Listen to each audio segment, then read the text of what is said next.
তোকমা হলো কালো একটা শক্ত ফল, দেখতে চেয়ার মতন। এটাকে ভিজিয়ে রেখে আমি রেখেছি, এক গ্লাস থেকে আর একটা পাত্রে ঢাললে তাড়াতাড়ি ফুলে ওঠে। আমার শুটকি মাছ কী অবস্থা, খুবই খারাপ ছিল, বহুদিন খাই না। পরে আমি এটা সবসময় আমি এটা খাই, পরিবেশন করি। গ্যাস্ট্রিকের ওষুধ খেলে আলসার হবে না, কিডনি খারাপ হয়ে যাবে, নানান ধরনের উপসর্গ হবে,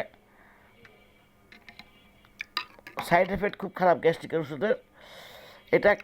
এটা খাওয়ার পরে তাড়াতাড়ি খেতে গেলে এক গ্লাস থেকে আরেক গ্লাস ঢালবেন, ফুলে উঠবে, কোনো চিনির দরকার নাই। এত ক্ষুধা লাগবে 10-15 মিনিট পরে বুক জ্বালা সব ভালো হয়ে যাবে,